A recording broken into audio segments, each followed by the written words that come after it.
I'll share my screen.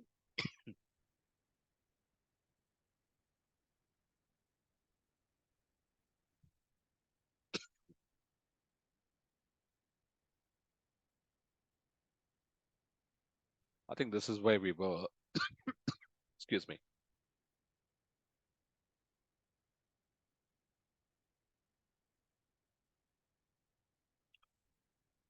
Okay, welcome, folks. Uh, in our previous session, we were discussing about how to represent documents as a vector. And so here's an example where we were talking about a bunch of documents, each one of them being a book or a play written by Shakespeare. And then you have these words. And what we look for here is the count. So in this particular case, if you take as you like it, then these are the counts of the words battle, good, fool, and wit. And likewise, 12th Night, Julius Caesar, Henry V. And see, what this allows us to do is it allows us to represent these documents as vectors. So when we say vectors, we always understand that there are dimensions, right? Evidently. So the question is, what are the dimensions? So if you take this particular vector as you like it, now there are 4 dimensions: battle, good, fool, and wit. Now, if you have to represent this on 2-dimensional space, I mean, just for the sake of representing, because it's actually a 4-dimensional vector, so you can't quite represent it on 2-dimensional space. But let's say you were to do it. So let's say you are trying to draw this vector along the battle and the fool axis. So you can draw this vector like this, and then you realize that, again, you realize that as you like it is directionally closer to 12th night. Of course, there's an aspect there. When we say close, the question of similarity comes into picture. How similar are they? And how do you measure similarity? Aதாவது as you like it, 12th night, if you're trying to figure out whether they're similar, question is how do you measure it? We'll come to that a little later. The idea of measuring what is called a similarity or distance, we'll come to that a little later. But let's say hypothetically, what matters is the direction. So if you look at it, as you like it and 12th night are directed in the same, or rather they're pointing towards the same direction. Likewise, Julius Caesar and Henry V are pointing in the same direction. But then if you take Julius Caesar and as you like it, you find that they're pointing in different directions. So you can say that Julius Caesar and as you like it are not similar documents, they're dissimilar documents, whereas as you like it and 12th night are similar documents. All right. Now that's one way to represent a document. There's another way you can represent the same data. The matrix is the same matrix, but you flip it in the sense you can represent a word as a vector too. Just as you can represent a document as a vector, you can represent a word as a vector. So in this particular case, here are 4 words: battle, good, fool, and wit. And we're representing them as vectors. Now, somebody, what are the dimensions of this vector? What are the dimensions of this vector? Let's say the battle vector.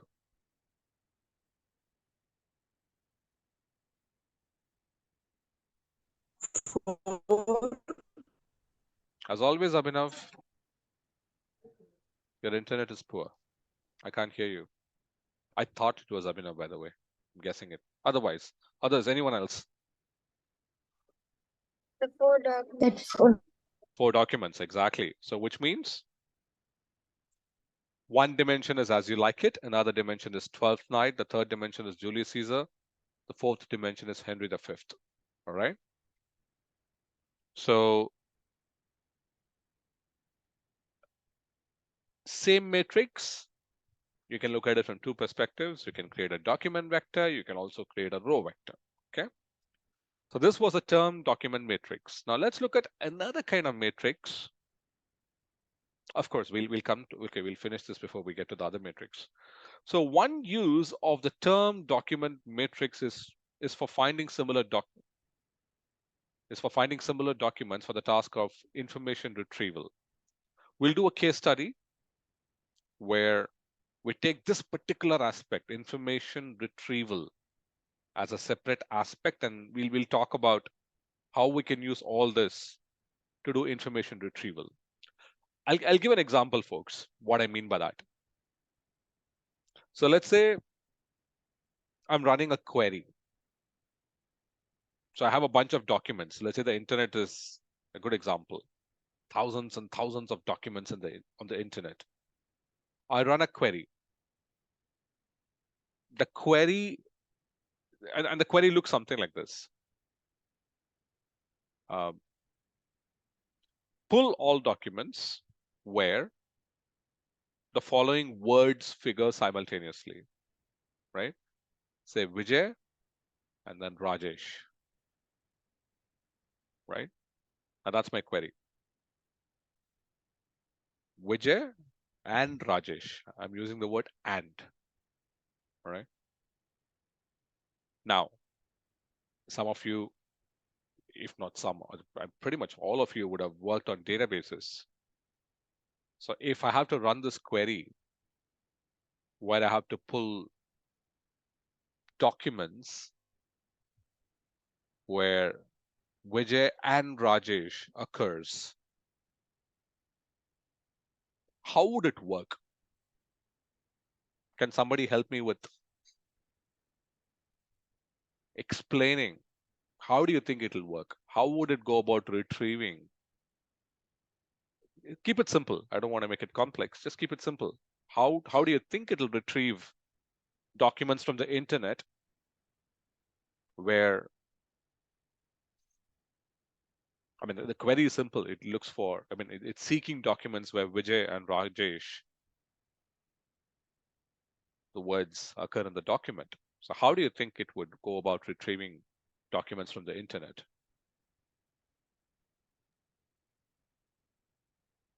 Keep it simple. No, We nothing look for complicated. the Hmm. documents, the words present in the search, and the documents in which the words are present. So they go More for precise, SEO. more precise, more precise. Sorry, say that again. What will it use? What will they use? SEO optimization. Come on, I said keep it simple. Why are you always complicating it, Abhinav? Actually, the simply what will they do is the what we searching, those word keywords are present in that particular website or not. They will check if the it is present. They will display it on Okay, top of. fine. Okay.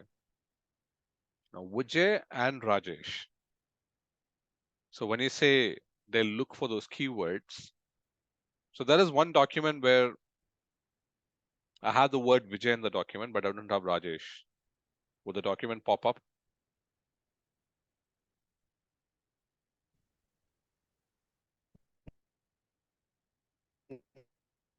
What do you think? No, This is plain simple querying, folks. Will the document pop up? no, we see it will not pop up. It will not pop up. And there is another document where I have the word Rajesh but not Vijay. Will that document pop up? No, still it will not pop up. No.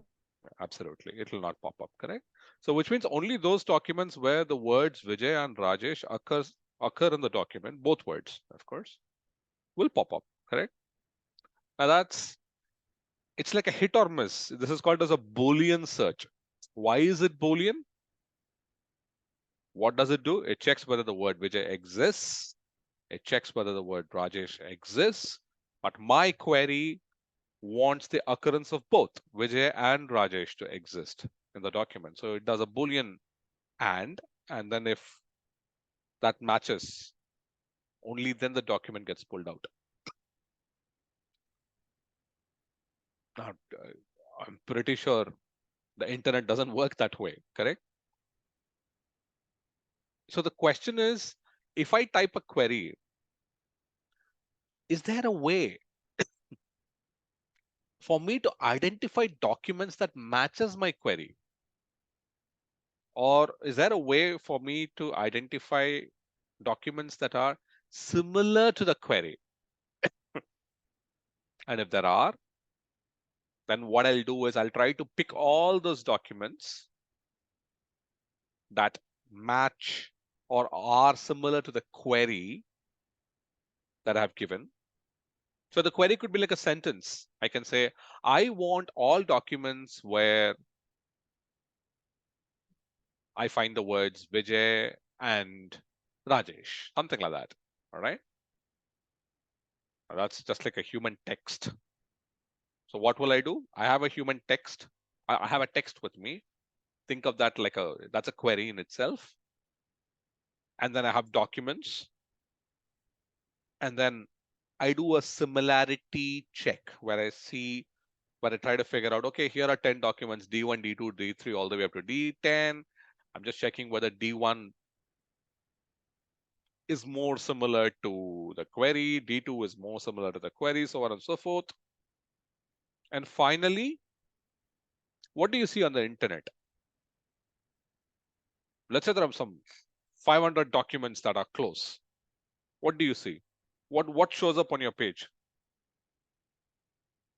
Or what should ideally show up on your page? So you've run the query. Let's say you've done a Google. The top 10 Exactly, closest top 10, documents. right? That's the usual thing, correct? You would see the top 10. Of course, with people like Google, they play around because there are people who pay money. So it's quite possible that somebody who has already paid for that website to Google, you don't know. It depends on the business model, correct? It's quite possible that the top 10 may not be the top 10 based on similarity.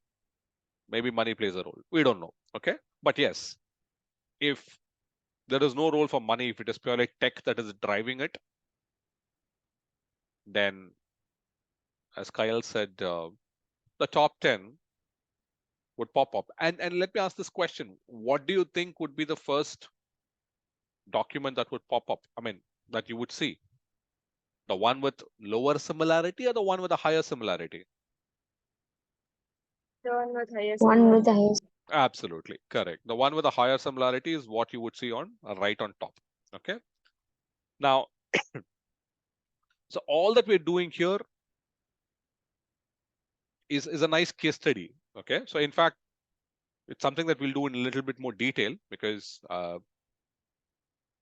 I just wanted to introduce you to the idea of information retrieval.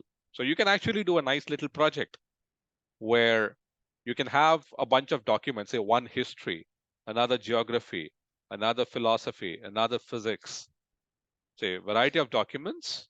And let's say I supply a query.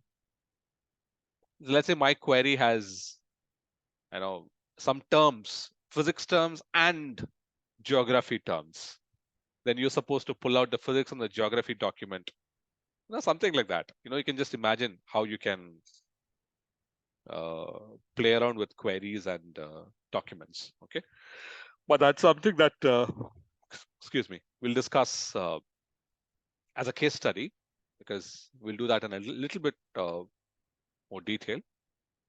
So the idea is two documents that are similar will have similar vectors. I think we understand that now. So the vectors for comedy such as You Like It and 12th Night look a lot more like each other than they look like Julius Caesar or Henry V. But again, there's this question of lot like each other. How do you define all that mathematically? So we'll come to that. What exactly is they look a lot like each other? Okay. That's something that we'll discuss when we discuss the information retrieval case study. Now, what we'll do is we'll jump to another sort of matrix what you saw was a term document matrix. The other sort of matrix is what is called the term, word, term context matrix. Forget the term, word. Let's call it the term context matrix. Okay. So let's use the term from now on. Term context matrix. So what's the difference between the term context matrix and the term document matrix? The key difference is instead of documents figuring in the column, words figure in the column. All right.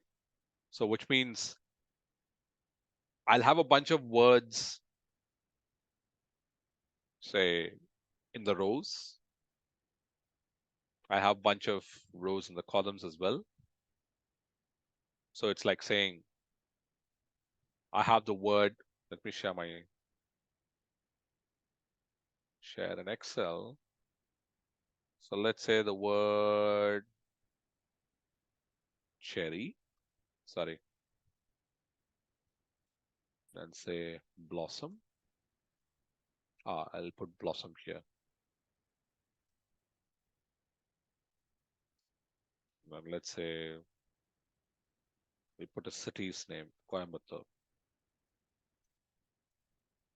on the column, cool,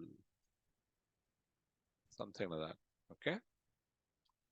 So of course there'll be more columns here, cool, weather, let's say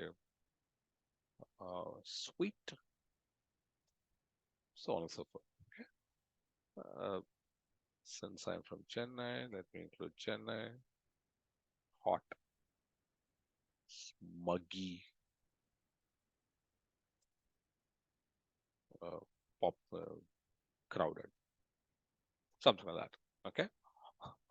Now,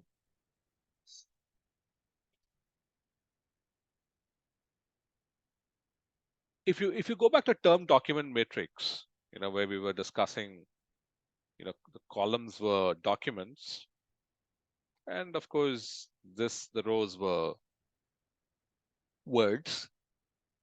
The cells were the counts, right? Evidently. So we understand that really well. No complication there. But now the question is, we're still dealing with counts. So let's say I pick Coimbatore and then I want to populate this cell. Cool. How do I go about populating the counts here? So let us say I have 20 web pages with me. I've pulled up a lot of web pages, each having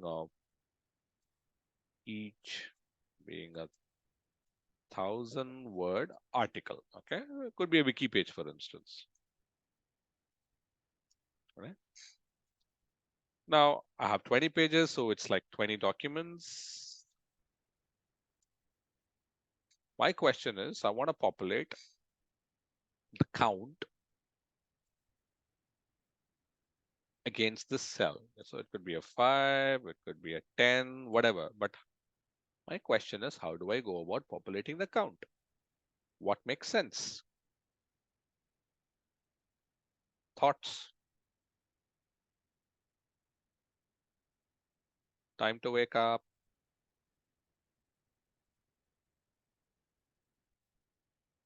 Think. Okay, let me pose a question. If I ask you to think, then you won't think, but let me pose a question. You're used to answering. So let me pose a question. So I have this nice document on Chennai. Okay. Not Coimbatore, but Chennai. 1,000-word. Let's say there are 5 documents, 5 web pages where Chennai figures, and for some reason, I don't know who, but somebody during the month of December they thought Chennai is cool, so they just updated the word cool in those wiki pages. All right, so these are 5 wiki pages about Chennai, and they thought let's update cool.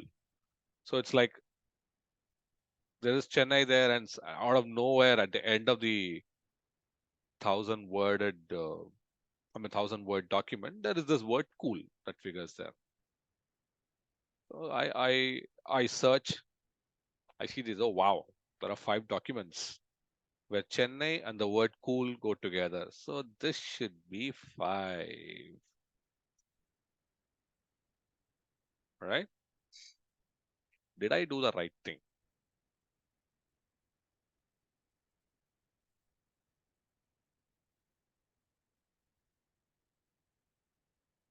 Okay, let me ask a question. Okay, first things, did I do the right thing? Or if you want me to rephrase the question, is there a better way to do the counting?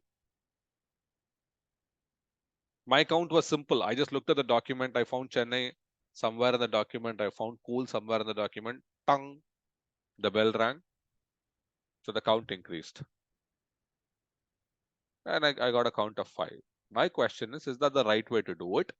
Or alternatively, if I have to rephrase my question, is there a better way to do it? You see, maybe the two words maybe in the same sentence. Sorry, Mukundan, can you be Maybe louder, the two clearer? words maybe in the same sentence or together. Okay, together. That's Mukundan's approach. Anyone else with a different approach? We'll calculate conditional probability. Hey, we are calculating counts here. Come on. Yeah. Why bring conditional probability? Let's not complicate it, folks. Conditional probability illa vena. Let's keep it simple. I want a count. And I calculated the count the way I said. Is there a better way to calculate count? Mukundan's suggestion is see if they occur in the same sentence. Anyone else with a different suggestion, or do people concur with what Mukundan said?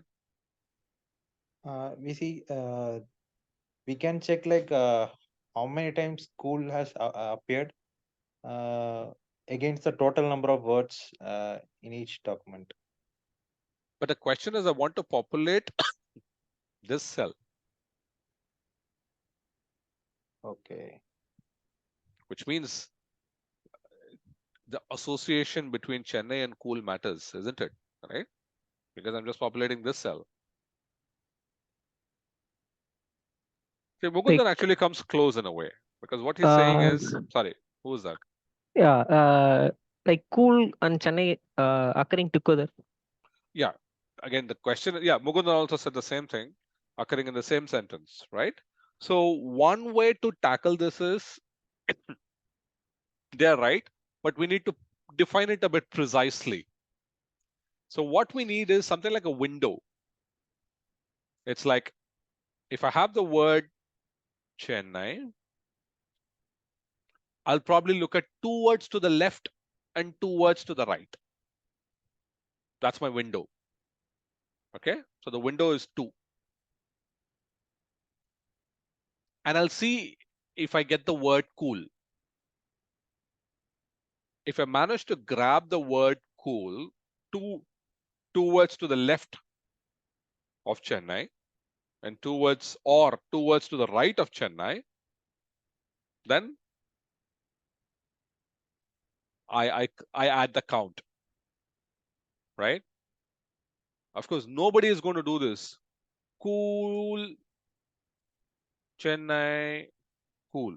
I don't think anybody would associate coolness with Chennai that intimately. Nobody does that. Maybe they'll do that with Coimbatore, but not with Chennai, right? So there's a reasonable chance that even if somebody, for some reason, on a Wikipedia page, they just plug in the word cool, there is a reasonable chance that if you apply a proper window, like say 2 words, for instance, Chennai and cool will not go together.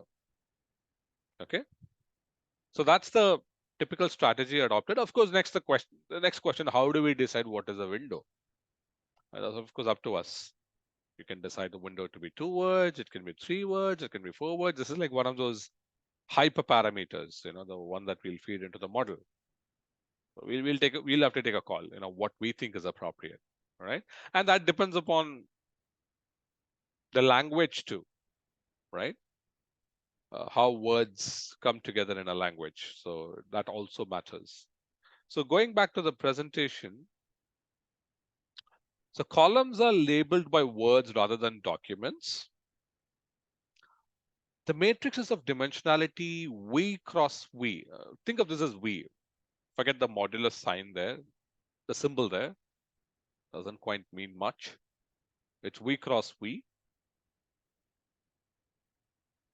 Why V cross V, folks? What is V and why V cross V? Because we'll have to consider all unique words in each of the Exactly. documents. Exactly. And what does V mean there? Vocabulary. Vocabulary. That is right. So I'll have to decide on a vocabulary. Now, of course, one can say I'll include the entire Oxford English Dictionary as my vocabulary, right? That's one way to look at it. But alternatively, if I'm working with, say, 10 documents, I'll just take the unique set of words in those 10 documents, and I'll construct my vocabulary on the basis of that. Okay. So why does V cross V? Because it's a term context matrix. And on x-axis, you have a word. On y-axis, you have a word. Or rather, on x-axis, you have words. On y-axis, you have words. So which means it's word cross word. So it's V cross V. All right. And each cell records the number of times the row word and the column word co-occur in some context. That's the key word here. In some context. This is the hyperparameter that I'm talking about, or rather I talked about, the window, right? In some context, in some training corpus, again. Let's be reasonable. We can't pull the entire internet out, correct? And then figure out how frequently does Chennai and Cool come together. You can't do that. So two things matter here. One is the context, some context, which has been defined as the window, and some training corpus, which is again left to us.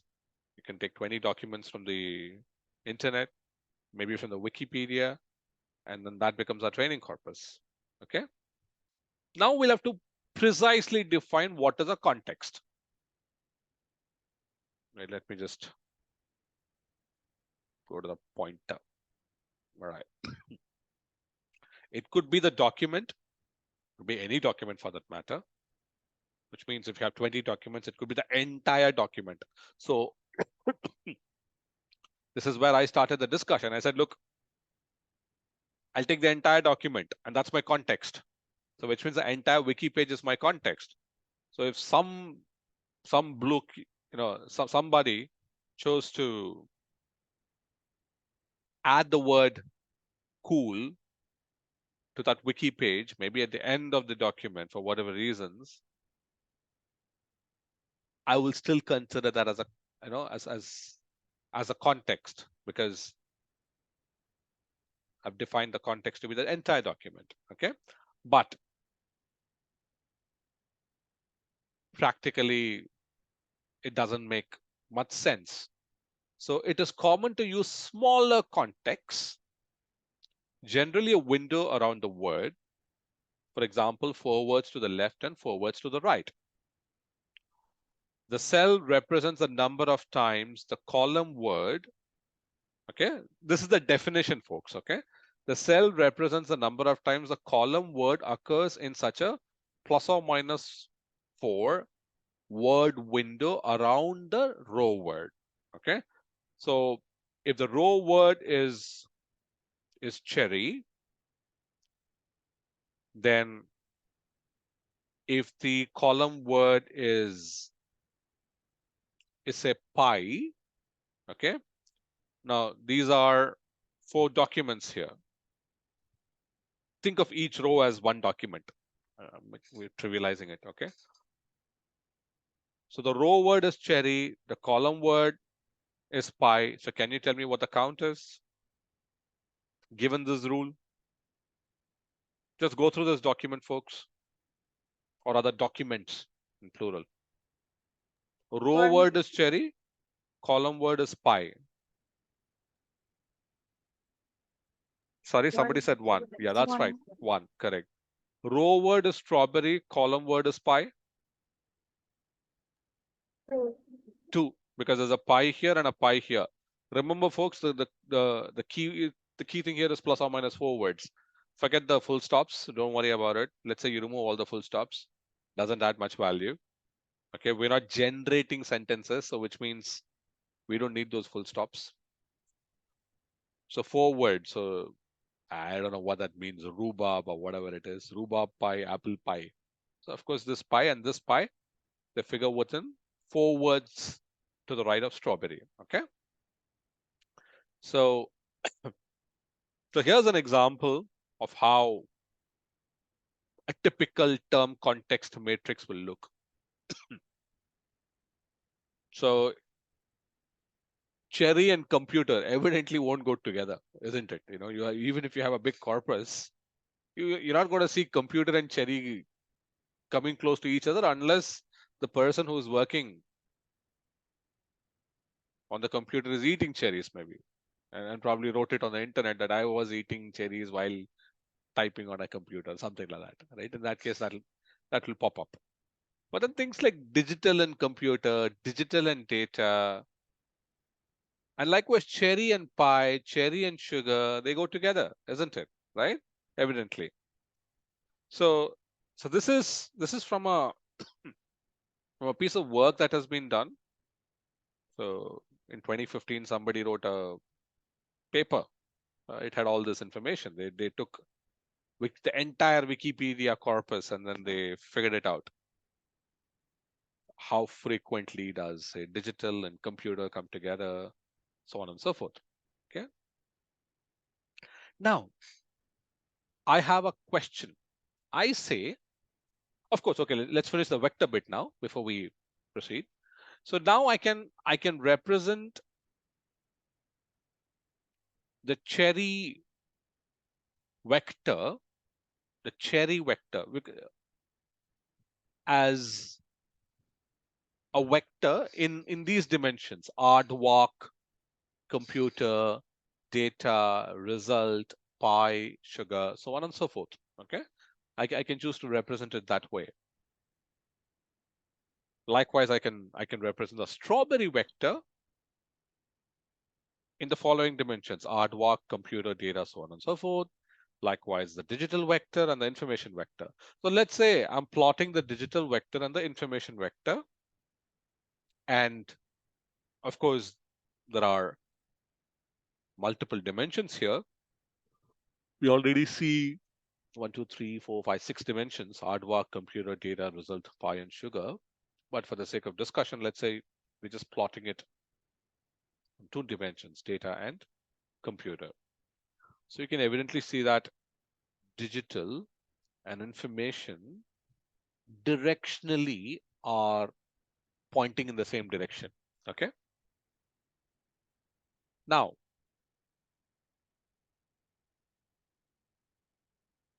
we typically say these vectors are sparse vectors. Why? We say these vectors are sparse vectors. Why do we say so? What do we mean by sparse?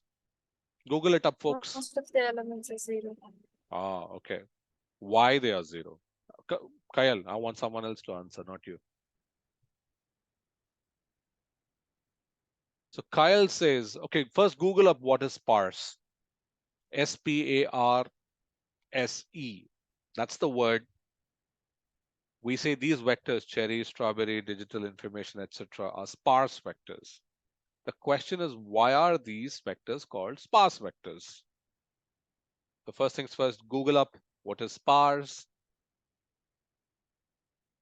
And why do you think these are called sparse vectors?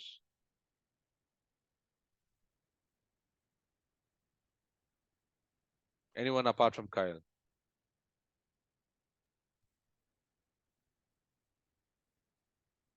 Because in the document they chose as a data set, they don't have words which occur in word strawberry and computer which occur in the same sentence or sentence window. Okay. So they Okay, now you're right, but you're making it sound as though we intentionally chose a bunch of documents where they'll not come together. Is that true? no. No. So that's the structure of the English language itself, isn't it? Correct? So Yes. so if I take English language and take the Oxford Dictionary, folks, you put the entire dictionary, the words that are there in the dictionary on the x-axis as well as y-axis, about 50,000 words, let's say. 50,000 on the x and 50,000 on the y. Do you think all these combinations will come together so many times? Again, in a context, the context being 4 words to the left and 4 words to the right, correct? They have to come together. So even if you take the entire corpus to be the internet, which has all these web pages, doesn't your gut feel say that if I take a particular row, in this case, say cherry, and let's say the column, okay, let me ask a question. Let's say there are 50,000 words in the English dictionary, in the Oxford English Dictionary. Can you tell me what is the dimension of the cherry vector?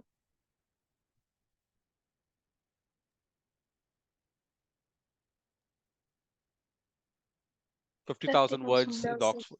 Sorry? 50,000. Exactly, 50,000. Let me ask another question, a very simple question. Cherry vector, the column dimension is cherry. Cherry vector, the column dimension is cherry. The window is 4. What do you think would be the count?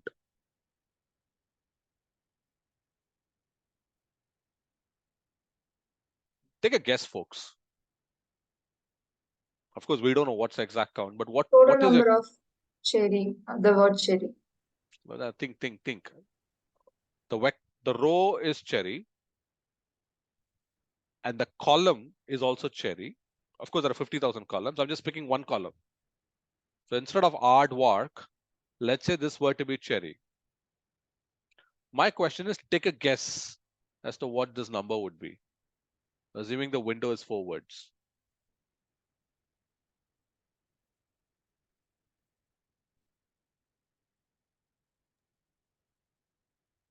Close to 0.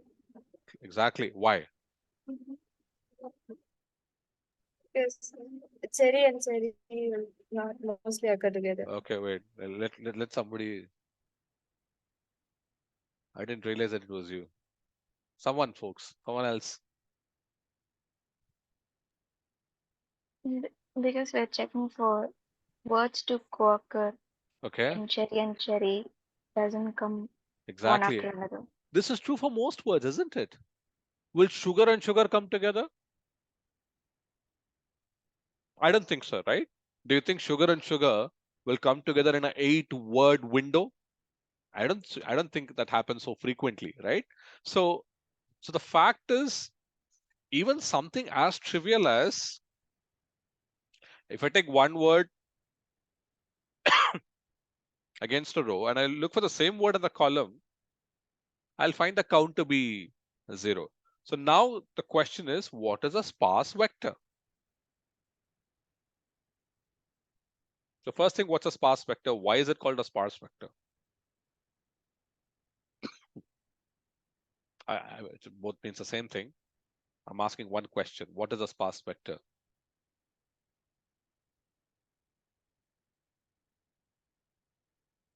Not Kyle. Madhumita, not you again. You've been answering. Someone else for a change. Let me wake up someone else. I don't want to pinpoint. Volunteer folks. What is a sparse Which a vector? small number of Hmm. non-zero vector. Small number of non-zero vectors. What do you mean by that? If it has small number of non-zero elements, you said when cherry and cherry both occur, it Yeah. will be close Or I to can flip zero. it. Or I can flip it. A large number of zeros. Both are the same thing, right? Well, if a row has a lot of zeros, I can call it sparse, right? You said the opposite thing, which is the right thing too. You said small number of non-zeros or a large number of zeros. Both are the same thing, Non-zeros. right? You're right. So if you look at this matrix, this 50,000 cross 50,000 matrix, you'll find that most of them are populated with the number 0. Okay.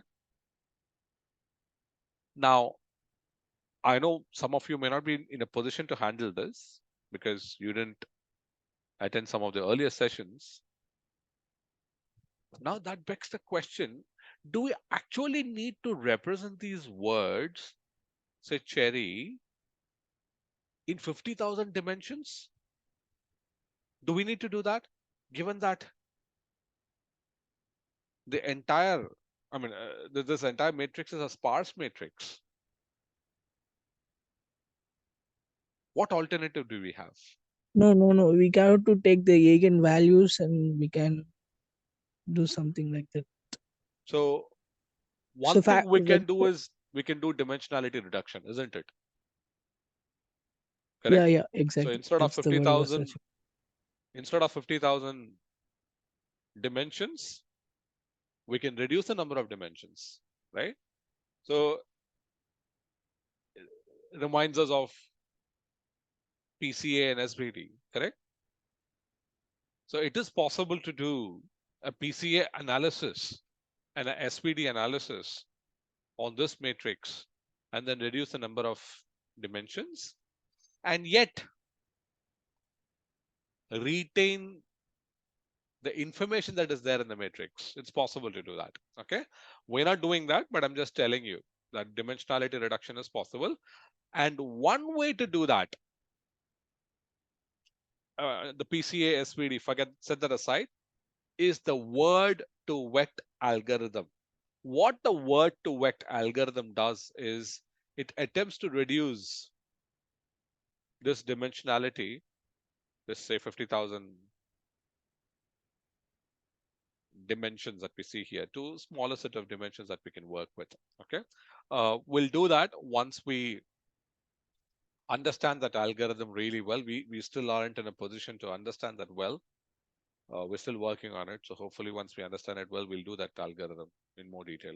So I digressed that I digressed here a little bit so that you understand what people do with this matrix, even though it's sparse. Okay. Now, 1 minute, folks. Now, what we'll do is we'll do this case study. And through this case study, of course, we'll not complete this case study today because there's a lot to cover. But the intent is to understand all this through a case study, introduce new concepts. So one concept that we will introduce is what is called as TF-IDF, term frequency, inverse document frequency. We'll understand that. And we'll also understand the concept of similarity. How do we mathematically define similarity? So we'll come to that. Okay. Now, as I said, information retrieval, it's something that we do frequently. For example, if you search for books in a library, in an online library, for instance, so you might punch in a bunch of keywords, and then you would want the documents to be pulled out. Of course, the way many systems work is they have metadata. In a sense, they have things like if you have a document. Okay, by the way, what is metadata? I have an interesting question for you guys. What is metadata? Data about the data. Correct. Okay, data about the data. So again, for a moment, people might think this is like the Viva answers, right? So, anyways, but what? Give me an example. Let's say there's a document. Let's This say is what the document is about. correct. So let's say there's a document on Chora history. Okay, the Chora Empire. So what can be the metadata here? Everybody knows Choras, right? So what can be the metadata? Just come up with some example, folks, for metadata. So the document is about Chora Chora history. dynasty. Yeah. So what? Give me some examples of metadata here.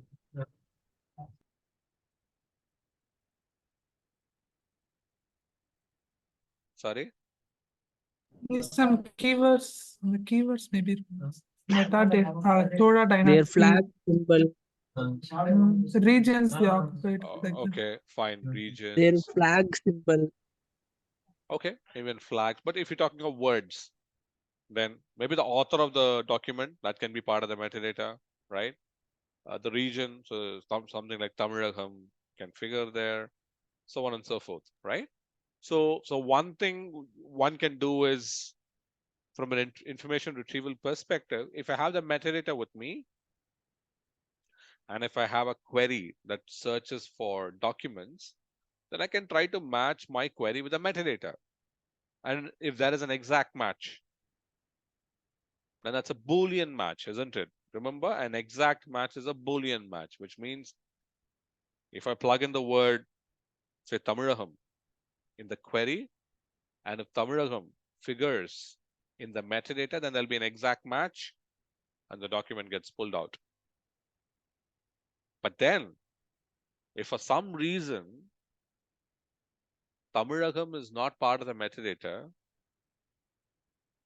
but it figures in the document somewhere, and if I try to query for documents in the online library that has that has some references to Tamilagam, then this document will not pop up, right? So that's a key challenge. How do we, if I have a query with me, how do I go about retrieving information that is available using this query? What's the best way to do that? Okay.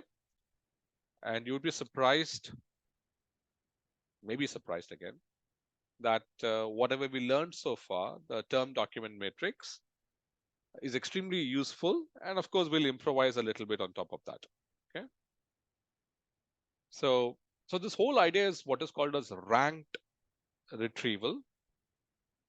We did discuss about this, where you punch in a query, it goes around searching, say, the web, or if it's a library-based application, online library application, then it goes around searching these documents, and then using a query, it attempts to do a match, and then shows all the documents where there was a match. Okay. Now, as I said, one approach is to use Boolean queries. So let me ask this question so that people wake up. What's a Boolean query?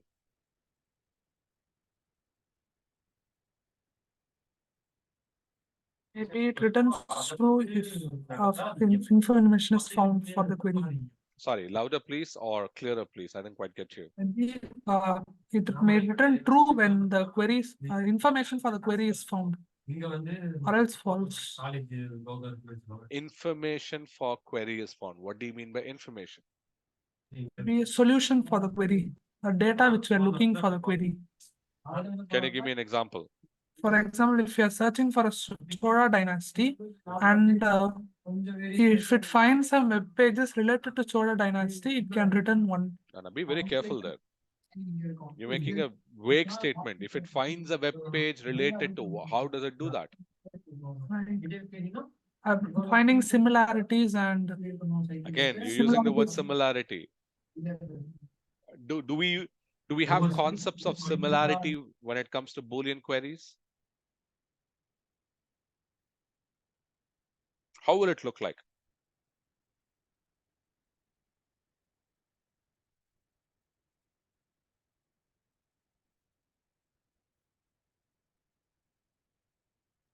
Anyone, folks? If we search for Chora dynasty, then we find the match in the title of a document. Something then like it that. will So let's say I have a column called as, so I have a metadata, right? So these are the metadata. So one is author, say region, say, and then I have page size, a number of pages, let's say, and then something else, blah, blah, blah. Okay, then I have, sorry, I'll have one more. Of course, name of the book. Now, what do I do? Here's book 1, book 2, book 3. So there's some names, say Mughal Empire, say Maratha, Chora. And then you have an author, A, B, C, D, E, F, X, Y, Z. The region is a Delhi, Marathwada,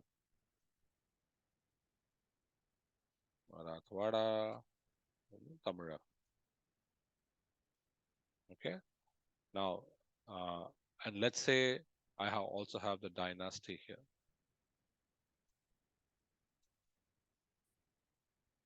This is a Mughal. And let's say this is Peshwa, something like that. Chora. So, so if I have to run a Boolean query, I might run something like pull all books where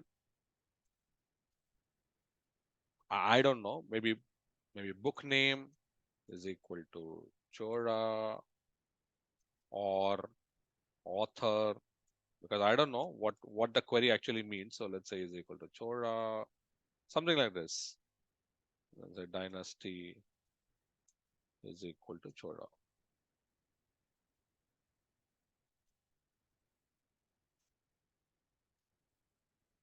These are all OR conditions, for instance. All right.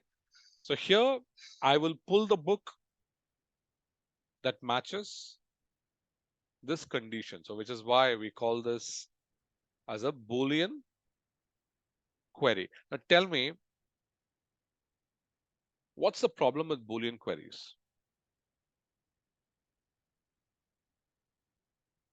Now, this is how you construct a Boolean query. So what's the problem? So let us say I have this. Okay. My query is this. The query is dynasty must be Chora and author is equal to ABC. Let's say I'm a user. I can just punch in anything that I want, right? So I'm saying, look, dynasty is equal to Chora and author is equal to ABC. Now just look at this and tell me, if I were to run this as a Boolean query, will I be able to fetch any book? No, VC. No, correct. Why? Because if dynasty is Chora, the author is XYZ, not ABC. So of course you won't be able to fetch any book, right? So in a way, or alternatively, what should I do? I should put an OR. That's another way. But what will I get in that case? Tell me, folks. 2 rows. 2 rows. Book 1 and book 3, correct? Yeah. So in a way, we are saying, அடிச்சா jackpot, ஒன்னா எல்லாம் வரும், இல்ல ஒண்ணுமே வராது. Correct? So that's the kind of results that you see with Boolean queries. So which is why from an information retrieval process perspective, Boolean queries may not be the best way to retrieve data that is unstructured. புதுசா ஒரு வார்த்தை introduce பண்ணிருக்கேன். Why am I calling this unstructured? Question: is this data structured or unstructured? Structure. Why are you calling it structured? Because well-defined book name, author, user. Sorry, Well louder known. please, louder please. Because we'll know which is a book name, which is the book name, which is the author name, which is the region. It's well-defined in rows and columns. Okay, well defined in rows and columns. That's the key, right? Structured data is always clearly well defined in rows and columns. But if you think about that book, the book in itself, is that structured data? No. Kyle, I don't want to answer, someone else to answer. The book in itself, is that structured data?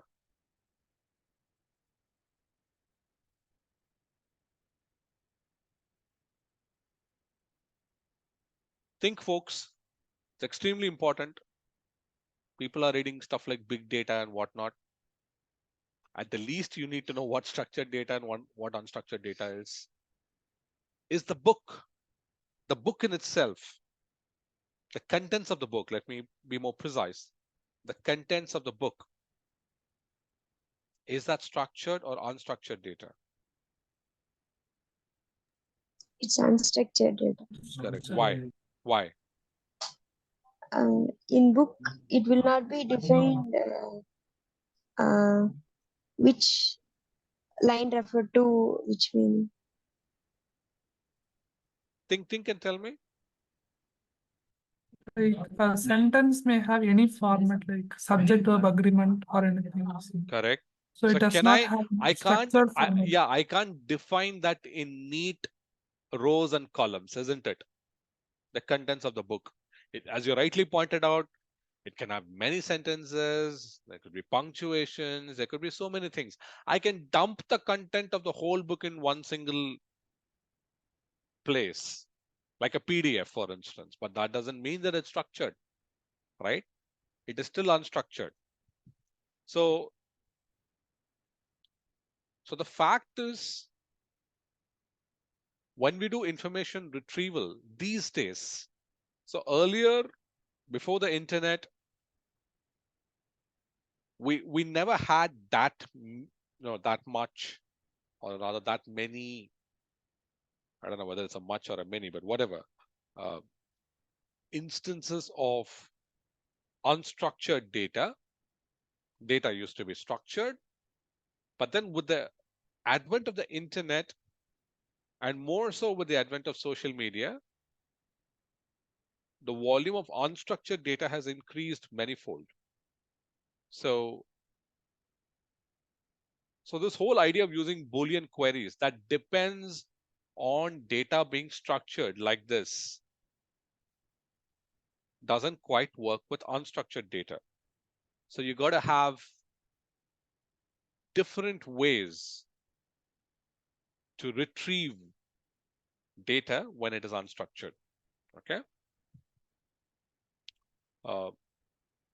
So what a ranked retrieval does is, rather than a set of documents satisfying a query expression, which is what you would do when you deal with structured data, in ranked retrieval, let me again use the pointer. In ranked retrieval, the system returns an ordering over the documents in the collection for a query. Okay, let me explain that.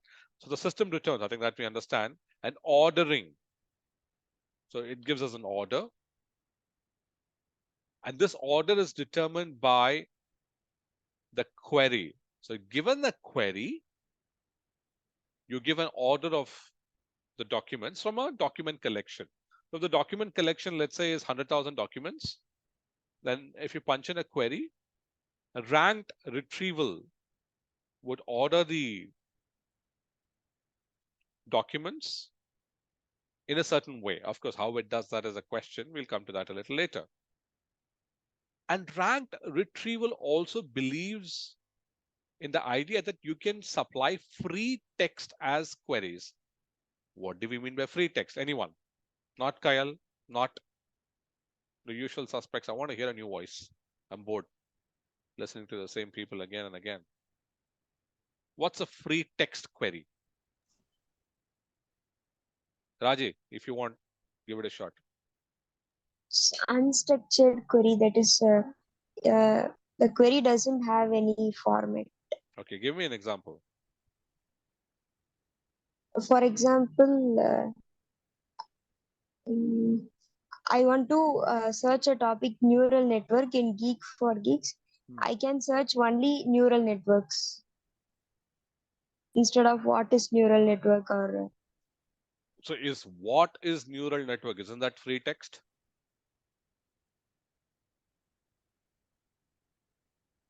What is a free text query? What does free text mean there? We can give query in any format instead of specific rules. Okay, when you say any format, what do you mean by that? Using the word format, what do you mean by format here? First, we should give some WH like that if we define. Is that free text? No, Anyone if we else? give some format, it will. Anyone else? What does free text query mean? Like, Raju, you're a bit we off the mark, but let's hear from someone else. we don't use any syntax like formatted syntax. We Okay, so what do we do here?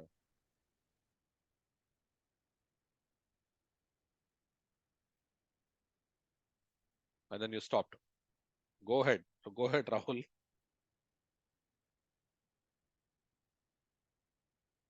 Okay, something is wrong in his place. Someone else, folks. What does free text query mean? Maybe we just type a bunch of text keywords. Exactly. Something like free text அடிக்கிறது அவ்வளவுதான் தமிழ்ல சொல்லணும்னா it's as simple as that, right? It's like saying I want some books on neural networks, please help me. That's a free text query, isn't it? It's a query too. It's free text because it doesn't really follow any format.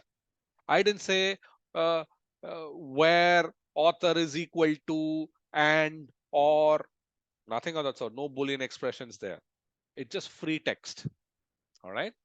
So rather than a query language of operators and expressions, by that we mean ands and the ors of the world, the user's query is just one or more words in a human language.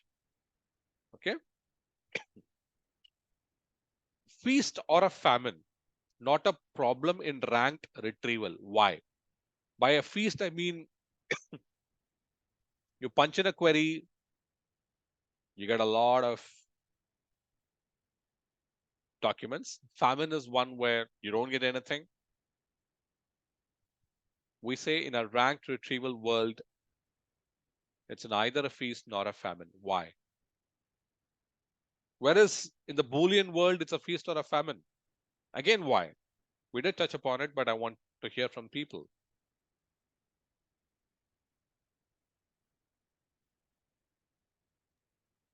Because in rank retrieval, we get what we search for. We get the exact result. Whereas in No, think. In ranked retrieval, do we get the exact result? Or in the Boolean world, do we get the exact result? In Boolean, we get exact result. Correct. In the Boolean world, you'll get the exact result, which is why it's a feast or a famine. When does it become a feast? When you have a bunch of or conditions, isn't it? It's a feast, literally. Anything will come up. So let's say I have a, I'll give an example. Let us say I say if there's a document that has the word and or the document has the word Raman. Of course, every document will pop up, isn't it? Why? Because every document will have the word and. So it becomes a feast for me. Or it could be a famine where I have a bunch of and conditions, and if all those and conditions have to satisfy, then it becomes a famine for me because none of those documents will satisfy the Boolean expression that I have in mind. But why isn't this a problem with ranked retrieval? The problem ranked retrieval ஏன் இல்ல? Since we use free text queries. Okay, free text queries, and then what? What do we do then? You have free text queries as input. Then So we get the output of whatever the contents that can be matched, not it want to be exact manner. exactly what we are doing in ranked retrieval is not an exact match, but we're looking for similar documents, correct? So you have a free text, you have the internet, for instance, each page being a document, you do a similarity match. And all that you do is top 10 எது எதெல்லாம் சிமிலரோ அதை நம்ம அவுட்புட்ல கொடுத்துருவோம். The extent of similarity doesn't matter. I'll give you an example, folks. Have you ever done a Google search? So there are some searches where you'll get some random. Have you ever, okay, let me put it this way. என்னைக்காவது எப்பவாவது Google search பண்ணி அவுட்புட்டே கிடைக்காம இருந்திருக்கா? ஏதாவது ஒன்று கொடுக்கும் அது. சரியா? யூஸ்வலி பாத்தீங்கன்னா. So you might feel that it's completely irrelevant, but still it will give you something or the other. So the idea is I have a free text and then I have these documents. What Google effectively does is it does a similarity between the documents and the query that I have. And then it sorts it in descending order, top 10 காமிச்சிரும். Now it is quite possible that the so-called top 10 may not be similar at all. உள்ளுக்குள்ள இருக்கிற similar documents வந்து it will just show up on the screen. All right. So it is neither a feast nor a famine here because it will show up, or rather it will show the top 10 documents for you. Okay. Of course, how relevant are they is a question. Now, if there is a way for us to match a query Q, I'll go again. If there is a way for us to match a query Q, represented as human written text with a bunch of documents, such that we can find the similarity between the query and the documents, we can rank the documents in descending order of similarity. That's the whole deal behind ranked retrieval. We will do that in the next session, where we'll discuss how this exactly works. And as I said, this is a mini project that you can do. It's a simple project. You can try it out. You can add it to your GitHub repo and to your resume as well. Any questions, folks?